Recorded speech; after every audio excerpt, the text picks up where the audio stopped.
여러분 안녕하세요. 저는 서울 은평구 응암동에서 평화부동산을 운영하고 있는 공인중개사 유경상입니다. 금일 드릴 말씀은 전세대출 신청하면 언제 입금되나요? 입니다. 전세대출을 신청하면은 입금은 전세 잔금일날 임대인 통장으로 입금이 됩니다. 임차인 통장으로 입금되는 게 아니고요. 집주인인 임대인 통장으로 반드시 입금이 됩니다.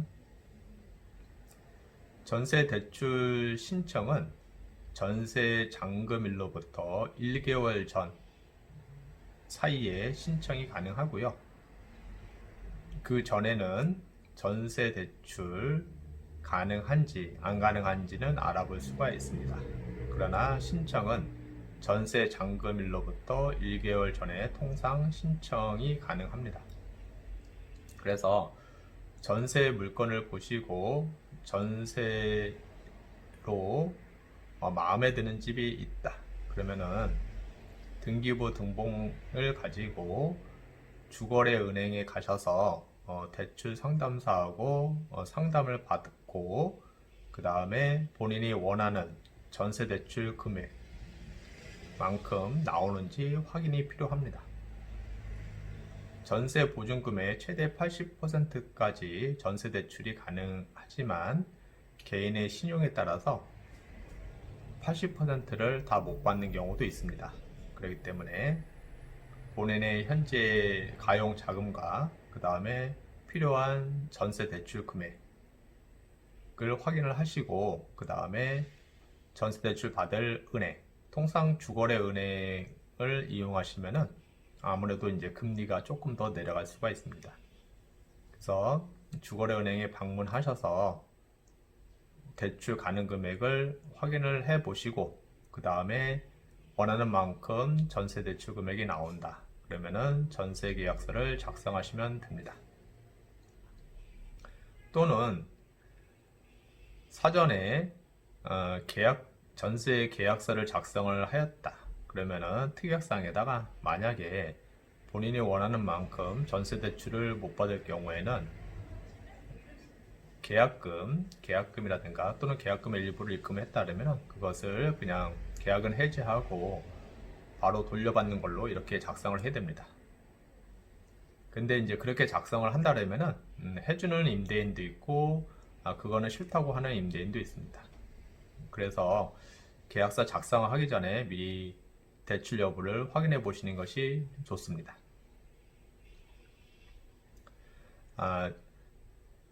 이 전세 대출 받을 경우에 통상 이제 은행에서 대출을 해주지만은 은행에서 그냥 대출을 해주면은 위험 부담이 있잖아요. 그렇기 때문에 보증서를 끊습니다. 은행들도 안전장치로 해가지고 이 보증서를 끊는 곳이 있습니다. 그 끊는 곳이 세 군데입니다.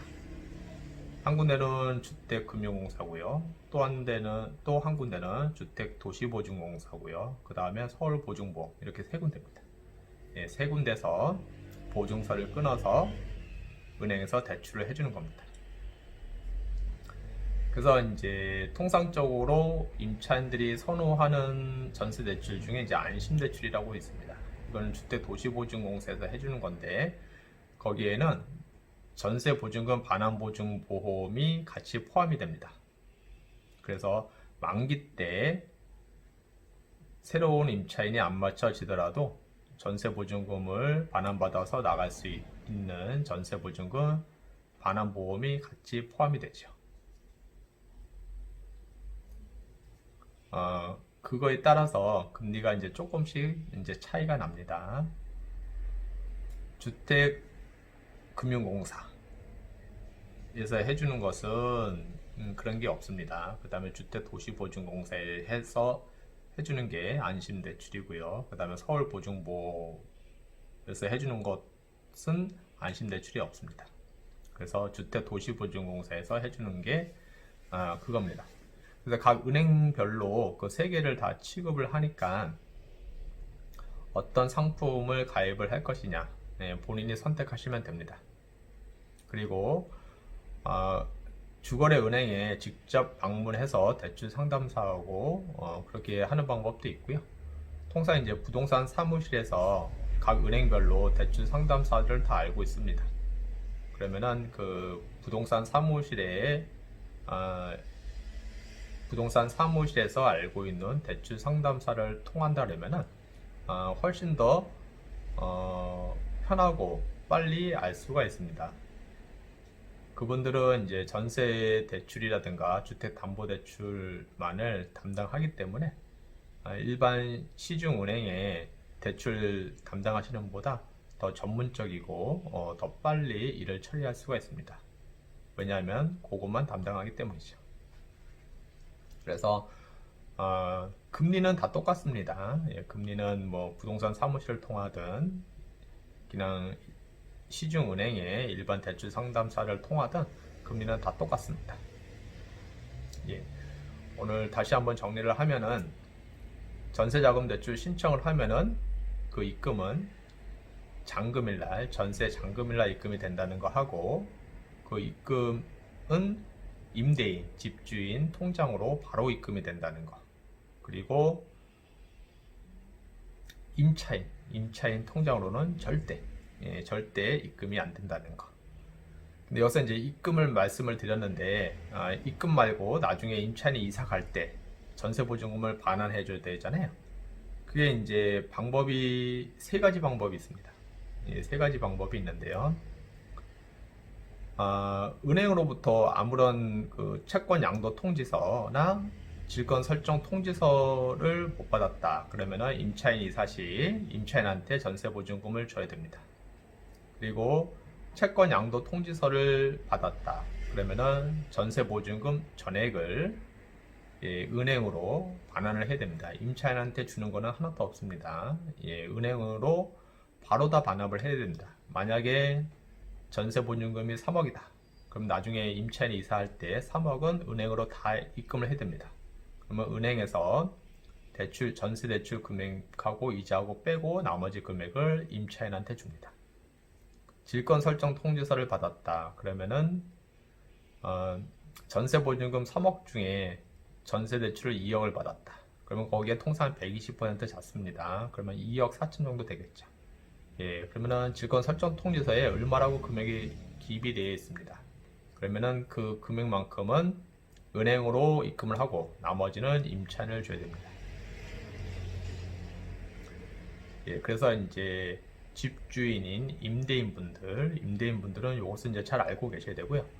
또 요 내용이 또 어디로 이제 흘러가냐면은 매매할 때 갑니다. 매매할 때 전세에 들어있는 주택을 매수할 경우에 매도인 분이 만약에 이제 채권 양도 통지서를 가지고 있다. 그러면은 그 채권 양도 통지서를 나중에 매수인한테 줘야 됩니다. 질권 설정 통지서를 가지고 있다. 그러면 질권 설정 통지서를 매수인한테 줘야 되고요. 그래서 전세를 안고 매수하는 매수인분이 계시다. 전세를 안고 매수하는 매수인이 계시다. 그러면은 그 전세로 거주하는 임차인이 전세자금 대출을 얼마 받았고, 그 다음에 채권 양도 통지서가 있는지 또는 질권 설정 통지서가 있는지, 이것을 확인을 반드시 해야 됩니다. 그리고 이것을 중개하는 부동산 사무실에서도 이것을 확인을 정확하게 해가지고 중개를 해야 됩니다.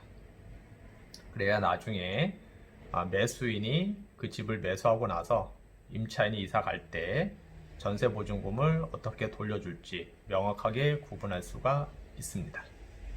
네, 오늘은 여기까지고요. 본 내용이 조금이라도 도움이 되셨다고 하시면은 구독 버튼을 꼭 눌러주시기 바랍니다. 네, 다음에 또 뵙도록 하겠습니다.